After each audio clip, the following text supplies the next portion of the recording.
Chapter 2 Not So Innocent. I had stayed hidden for most of the night. I was exhausted, so I tried to get some sleep.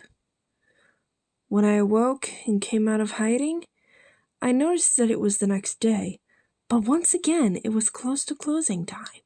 How was that possible? I looked around, but among all the people there, my mother was nowhere to be found. I was worried. Had she forgotten about me? Did something happen to her? My mother was the only family I had. My father died when I was young, and I had no siblings. She was everything to me.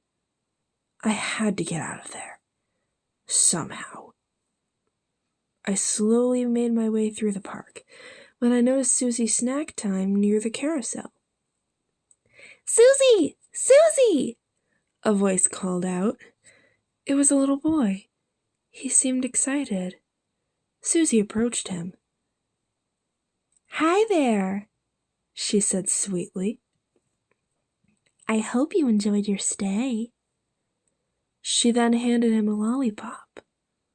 I remember when kids would line up to get candy from Susie. I never liked candy, so I didn't mind sitting that out. Just then, the boy's father called him, snapping me out of my trance. It must have been time to go home. For him. "Bye," the boy said, waving at Susie before going with his dad out of sight. "Say hi to Candy for me," Susie said. I let out a quiet sigh. I missed my mother. I hope she's okay, I thought. I pushed my light brown hair back a bit, away from my eye. Just then, Susie rolled over to me. She kneeled down and looked at me thoughtfully. "Hi, sweetie," she said. "Are you lost?" She helped me to my feet and stared at me with her beautiful blue eyes. I think she was about to say something else, but suddenly she started to malfunction and stopped moving.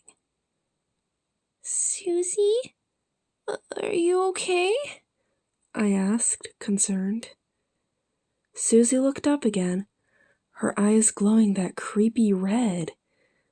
The faceplates on her mouth burst open, showing her insides.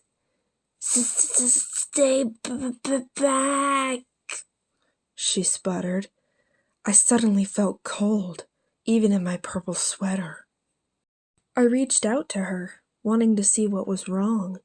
Suddenly, she gave me that god-awful smile I saw on Candy.